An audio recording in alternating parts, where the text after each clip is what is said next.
Bon, et bien, on se retrouve dans un nouvel épisode de la série sur la préparation du monde. Et donc là, on a encore changé de décor et on est sur la côte basque, à Biarritz. Donc, on vous emmène dans une petite journée à la découverte de cette nouvelle région de France. Le Pays Basque, c'est une région du sud-ouest de la France avec des villes bien connues comme Bayonne, Biarritz ou encore Saint-Jean-Pied-de-Port.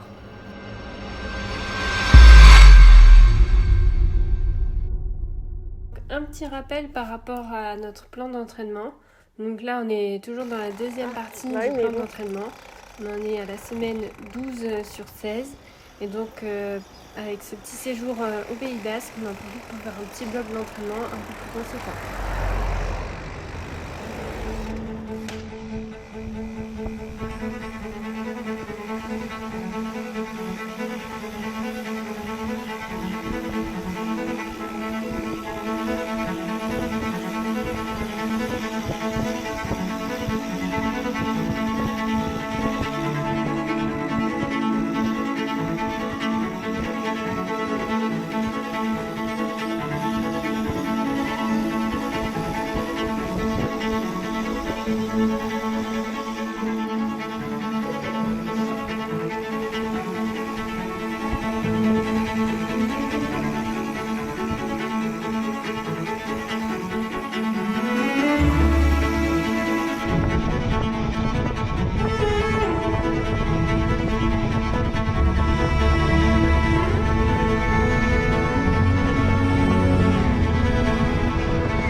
Après cette pause bien méritée dans une ferme basque, d'ailleurs on s'est régalé, on repart pour terminer le parcours et rentrer au logement.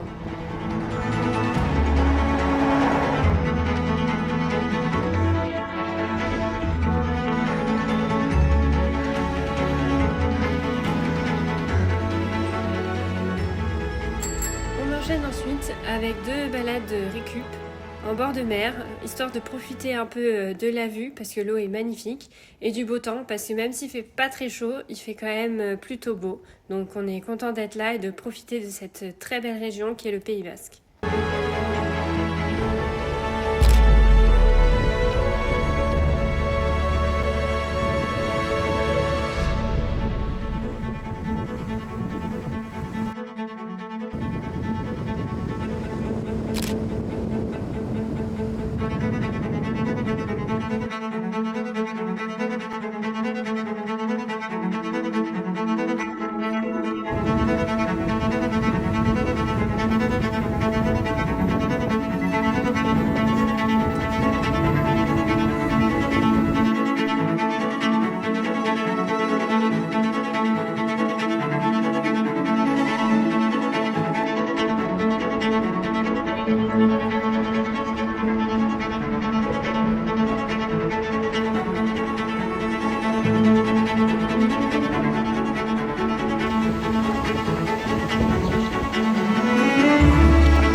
Bon, et ben, on vous retrouve pour notre deuxième jour au Pays Basque. Et donc là, on se prépare pour faire un trail de 25-30 km.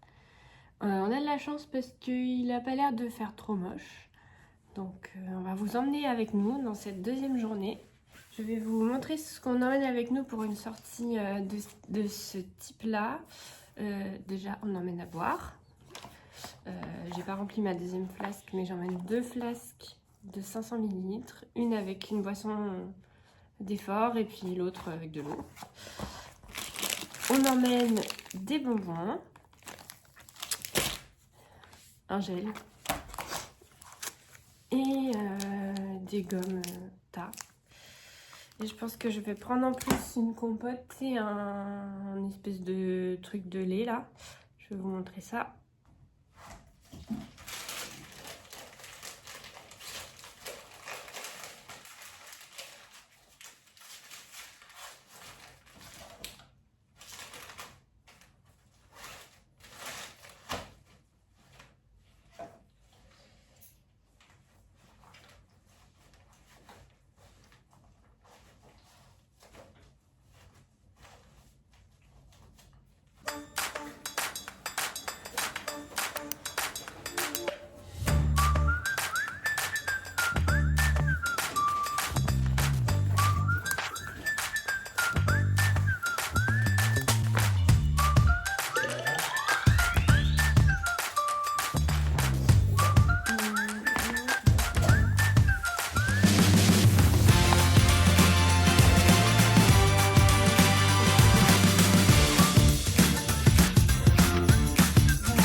Bon, voilà, on en est au kilomètre 18.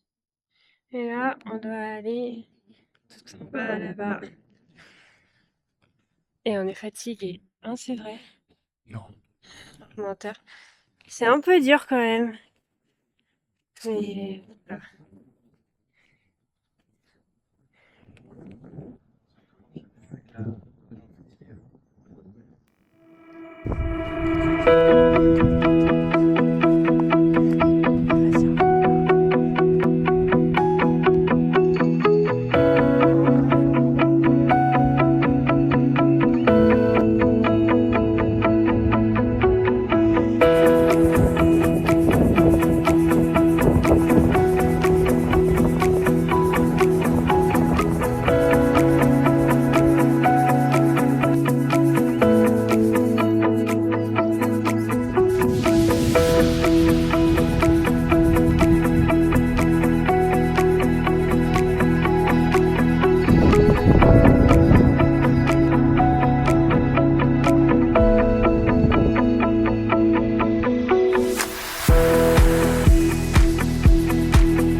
sortie vélo. Ça représente donc une sortie d'environ 60 km avec un peu moins de 1000 mètres D+.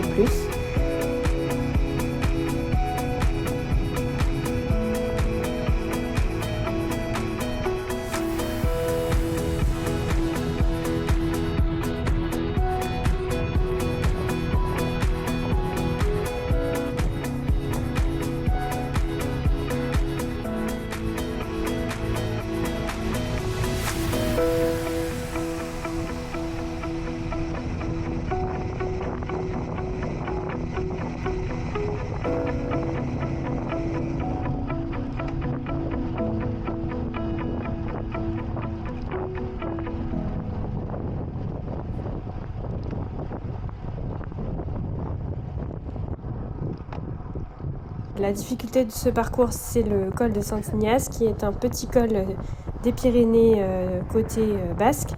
Donc la longueur du col, c'est 3 km et on est sur une pente moyenne de 5,6% avec un maximum de côte à 7%. Donc voilà, on a bien profité aussi des routes magnifiques du Pays basque, avec un peu moins de côtes très très pentues comme sur la première sortie. Donc c'est une sortie plus accessible et un peu plus reposante que la première sortie.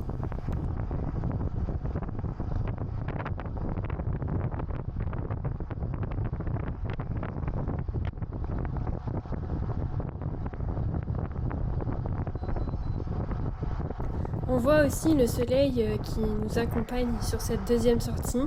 C'était vraiment des températures, une météo idéale pour rouler.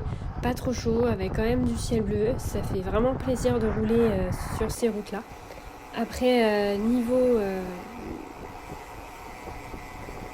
niveau de la circulation sur les routes, c'était pas des routes qui étaient très fréquentées. On est quand même sur des journées en pleine semaine, donc il n'y a pas forcément énormément de monde sur la route. Donc pas d'inquiétude, je pense que même le week-end, c'est quand même des routes qui sont très accessibles pour rouler en véloroute.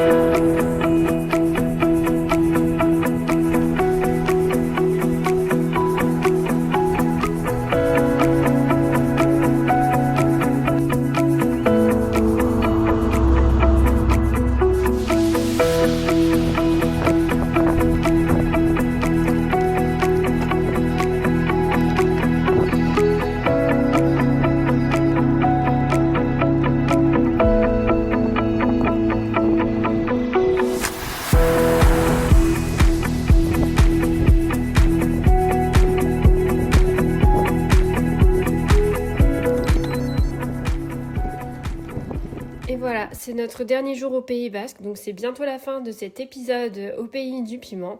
Et donc là, pour terminer, justement sur une note beaucoup moins piquante, on a emprunté la Vélodyssée, donc c'est la véloroute qui longe la côte. Et là, c'est vraiment très facile, l'itinéraire est indiqué. Et puis, il y a surtout la magnifique route de la Corniche, un petit peu avant Hendaye, qu'il faut absolument emprunter. Bon. Le problème, c'est qu'il y a un peu de circulation, donc il faut quand même faire attention aux voitures, mais franchement, cette route, elle est vraiment magnifique. Je vous laisse avec des aperçus des paysages qu'on peut voir sur cette route. Et puis je vous dis à bientôt dans un nouvel épisode de notre préparation pour le trail du Mont Ventoux.